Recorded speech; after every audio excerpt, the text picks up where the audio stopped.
merepresentasikan tentang agresi militer 2 PDRI dan serangan umum 1 Maret.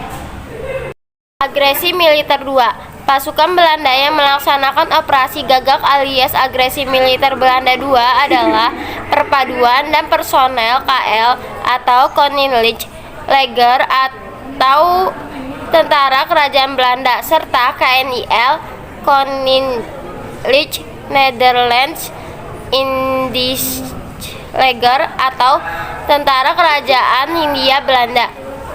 Pemegang komando militer paling atas pasukan Belanda adalah Jenderal Simon M. Spoor. Dalam agresi militer Belanda 2, pasukan militer Belanda awalnya menyerang pangkalan udara Maguwo agar bisa masuk ke Yogyakarta. Belanda menggempur pangkalan udara itu secara tiba-tiba melalui serangan udara.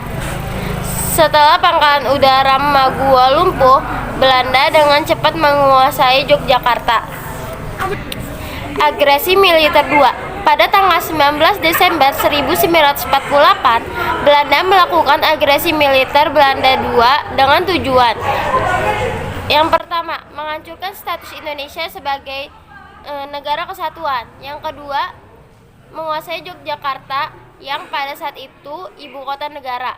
Yang ketiga, menangkap pemimpin Indonesia, serta untuk memusnahkan kekuatan bersenjata yang berada di pihak RI, yaitu TNI. Alasan lain yang dikemukakan Belanda untuk membenarkan agresi militer Belanda 2 adalah bahwa RI tidak sepenuhnya menjalankan perjanjian Renville yang ditandatangani pada 17 Januari 1947. Agresi militer 2. Presiden Soekarno, Wakil Presiden Muhammad Hatta, dan Agus Salim ditawan dan diasingkan di Belanda. Sebelum tertangkap, Presiden serta Wakil Presiden mengirimkan pesan kawal telegram terhadap Menteri Kemakmuran Safrudin Prawidanegara yang sedang berada di Sumatera. Panglima Besar Jenderal Sudirman mengeluarkan perintah kilat yang segera disebarkan terhadap seluruh personel TNI untuk melakukan gerilya. Aksi militer Belanda yang kedua ini ternyata menarik perhatian PBB karena secara terang-terangan tidak mengikuti lagi persetujuan Rinlife di depan Komisi 3 Negara yang ditugaskan oleh PBB. Pada tanggal 4 Januari 1949, Dewan Keamanan PBB membuat resolusi agar Republik Indonesia dan Belanda segera memberhentikan permusuhan dan membesarkan Presiden Rakyat Indonesia dan para pemimpin politik yang ditawan Belanda. Belanda pun membebaskan Soekarno dan Hatta pada 6 Juli 1949. Pemerintahan pun kembali pulih pada 13 Juli 1949. PDRI peranan pemerintah darurat Republik Indonesia. Pada saat terjadi agresi militer Belanda 2, Presiden Soekarno telah membuat mandat kepada Syafruddin Prawiranegara yang ketika itu berada di Bukit Tinggi untuk membentuk pemerintah darurat.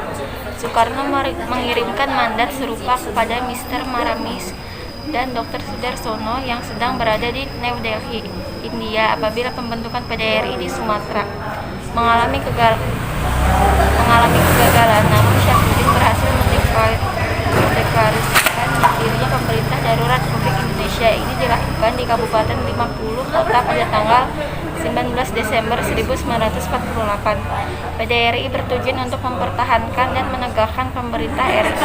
PDRI berfungsi sebagai mandataris kekuasaan pemerintah RI dan sebagai pemerintah pusat.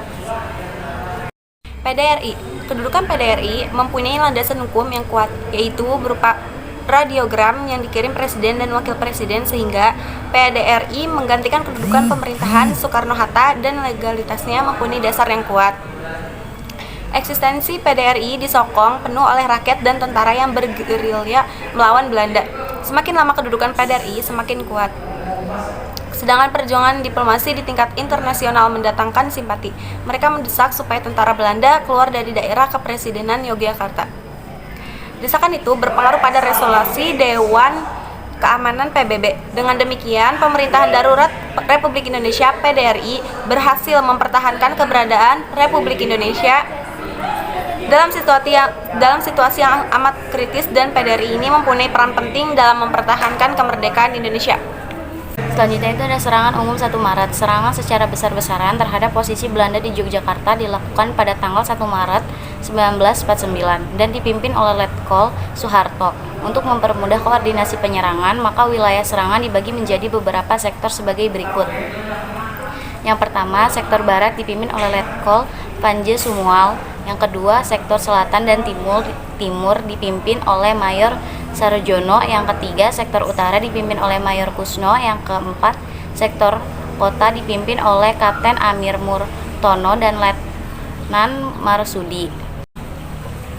Indonesia berharap dengan adanya serangan ini dapat memperkuat posisi Indonesia dalam perundingan di Dewan Keamanan PBB. Saat itu, Yogyakarta berhasil diduduki oleh Belanda dan tertangkapnya para pemimpin Indonesia seperti Soekarno, Hatta, Sejahrir, Mohroem, dan lainnya.